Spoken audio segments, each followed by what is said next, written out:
తెలంగాణలో లాభాల్లో నడిచి వేలాది కుటుంబాలకు జీవనాధారమైన పరిశ్రమలు ఇప్పుడు మూతపడుతున్నాయి. వరంగల్లోని బిల్ ఫ్యాక్టరీ మూతపడడంపై కార్మికులు ఆందోళన వ్యక్తం చేస్తున్నారు.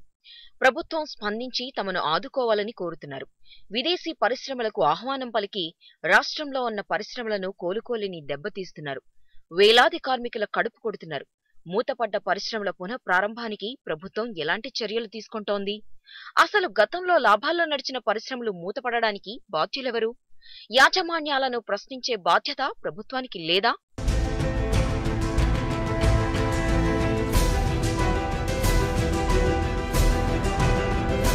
తెలంగాణలో మూతబడ్డ పరిశ్రమలు తెరిపించేందుకు రాష్ట్ర ప్రభుత్వం ఒక ప్రత్యేక విభాగాన్ని ఏర్పాటు చేసిందని వార్తలు వస్తున్నాయి. అలాగే వరంగల్ జిల్లాలోని బలార్పూర్ ఇండస్ట్రీస్ను పునరుద్ధరించడానికి ప్రయత్నాలు జరుగుతున్నాయి. పునరుద్ధరిస్తున్నారు. వార్తలు వస్తున్నాయి. చాలా సహజంగానే ఆహ్వానించాల్సిన పరిణామం.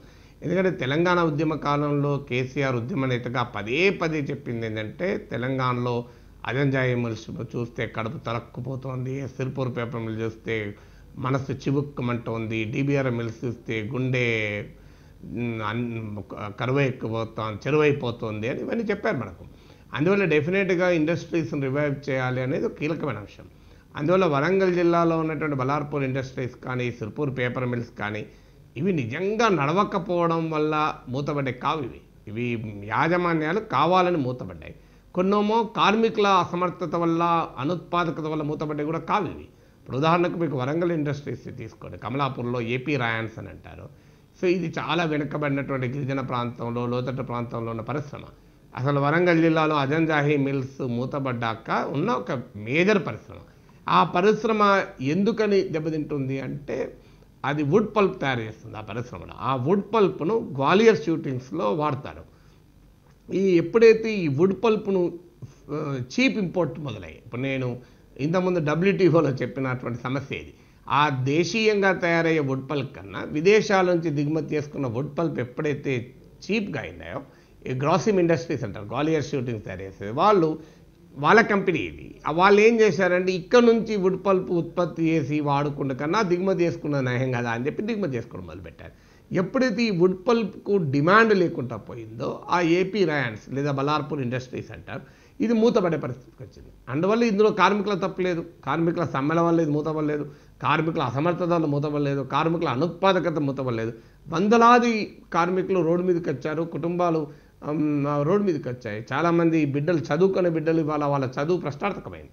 అందువల్ల ఖచ్చితంగా తెలంగాణ ప్రభుత్వం ఒక ప్రయత్నం చేసి దాన్ని రివైవ్ చేసేటువంటి ప్రయత్నం చేయడాన్ని అబ్సల్యూట్లీ వెల్కమ్ చేయాలి, అది సంతోషం. కానీ ఇది బలార్పూర్కే పరిమితం కాకూడదు. సిర్పూర్ పేపర్ మిల్స్ ఉంది. ఈ విషయంలో మాత్రం నాయన నరసింహారెడ్డి గారే కార్మిక నాయకుడు దానికి.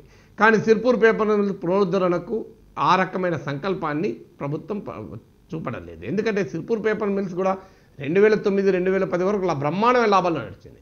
తర్వాత ఏం జరిగిందంటే యాజమాన్యం ఇష్టం వచ్చినట్టుగా యంత్రాలు పట్టుకొచ్చుడు, చాలా హెవీగా ఖర్చు పెట్టడం, ఖర్చులపైన ఎలాంటి అదుపాజ్ఞలు లేవు, ఇక్కడ నుంచి డబ్బులు తరలించుకెళ్ళడం, ఇవన్నీ చేయడం వల్ల ఈ ఇండస్ట్రీ మూతపడింది. ఈ ఇండస్ట్రీ మూతపడడానికి కూడా కార్మికుల అసమర్థత కాదు.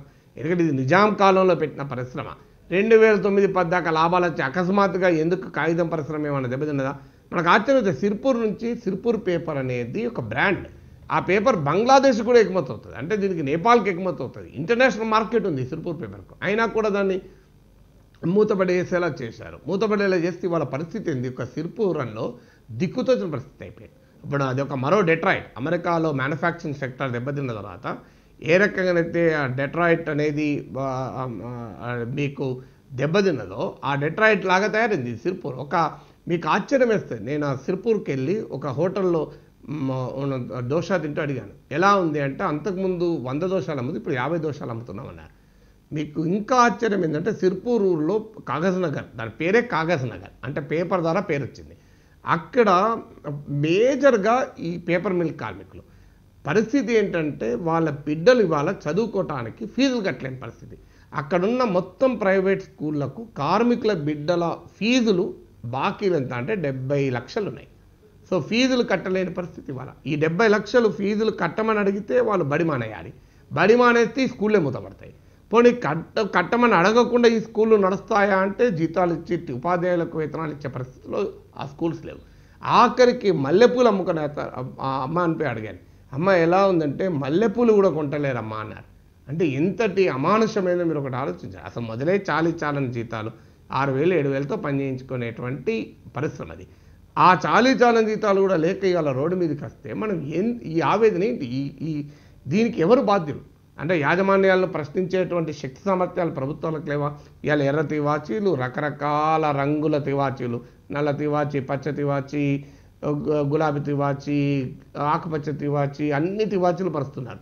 ప్రపంచంలో ఉన్న ఎన్ని రంగుల తివాచీలను అన్ని రంగుల తివాచీలు పరిచి విదేశీ పెట్టుబడులను, దేశీయ పెట్టుబడులను ఆహ్వానిస్తున్నారు. అసలు ఉన్న ఇండస్ట్రీస్ మూతపడుతున్నాయి. ఇది ఒక్క తెలంగాణకే పరిమితం కాదు. మీరు విశాఖపట్నంలో ఉన్నటువంటి ఆటోనగర్ ప్రాంతానికి వెళ్ళండి.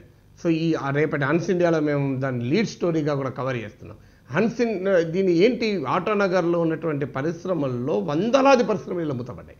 ఆల్రెడీ దాదాపు సిక్, డిమాండ్ లేదు, కార్మికుల రోడ్డు మీదకి వచ్చారు. మరోవైపు ఏమో మనకు పేపర్లలో ఫోటోలు వస్తున్నాయి, టీవీలు వస్తున్నాయి, మలేషియా కంపెనీ పెట్టుబడులు వస్తున్నాయి, చైనా పెట్టుబడులు వస్తున్నాయి, జపాన్ పెట్టుబడులు వస్తున్నాయి, చంద్రబాబు నాయుడు జపాన్, సింగపూర్ అన్ని దేశాలు తిరుగుతున్నారు, రోజుకు ఒప్పందాలు కుదురుతున్నాయి. ఉన్న పరిశ్రమలు మూతపడు ఎందుకు, కొత్త పరిశ్రమలకు ఒప్పందాలు కుదుర్చినందుకు? మరి ఈ పరిశ్రమను రివైవ్ చేయలేమా? అవి ఆలోచించాలి. అందువల్ల తెలంగాణలోనైనా ఆంధ్రప్రదేశ్లోనైనా ఈ మూతపడుతున్నటువంటి పరిశ్రమలు మనం ఎలా తెరిపిస్తాం? ఇప్పుడు గుంటూరులో జూట్ పరిశ్రమ మిల్లు ఉంది. అది ఎప్పుడు స్వాతంత్రానికి పూర్వం నుంచి ఉన్నటువంటి మిల్లు. ఎందుకంటే ఇప్పుడు ఆ మిల్లు నడిపి కార్మికులకు ఉపాధి కల్పించి జూట్ ఉత్పత్తి చేసుడు కన్నా దాన్ని రియల్ ఎస్టేట్కి అమ్ముకుంటే ఎక్కువ లాభం వస్తుందని యాజమాన్యాలకు ఆలోచన. అందువల్ల కార్మికుల కడుపు కొట్టి ఆ జూట్ మిల్లు క్లోజ్ చేసి వాళ్ళ యాజమాన్యాలు సంపాదించుకుంటున్నారు. మరి వీటిని అంగీకరించుదామా? అందువల్ల ఒక పరిశ్రమ అనేది ఉపాధి కల్పన కొడుకుంది. పరిశ్రమ అనేది డబ్బు సంపాదించడానికే కాదు. పరిశ్రమ అనేది ఉపాధి ఉంది, వందలాది కుటుంబాలు, వేలాది కుటుంబాల బతుకు మనుగడ ఉంది. అందువల్ల ఈ పరిశ్రమల్ని మొత్తాన్ని తెరిపించేటువంటి కార్యక్రమాన్ని చేయాలి, రివైవ్ చేయగలిగిన చోట.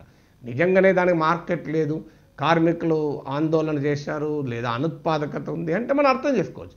మార్కెట్ ఉండి పనిచేస్తానికి కార్మికులు రెడీగా ఉండి కొంత అడాప్టేషన్ లేదా కొంత టెక్నాలజీ అవసరం ఉండొచ్చు, కొంత రీఓరియంటేషన్ అవసరం ఉండొచ్చు. దీన్ని కనుక చేయగలిగితే ఆ పరిశ్రమ నడుస్తాయి కదా. ఉన్న పరిశ్రమలు నడుపుకుంటే ఉపయోగమా? కొత్త పెట్టుబడులకు మనం తివాచీలు పరచడం, పన్నుల రాయితీలు ఇవ్వడం ఉపయోగమా? ప్రభుత్వాలు ఆలోచించాలి.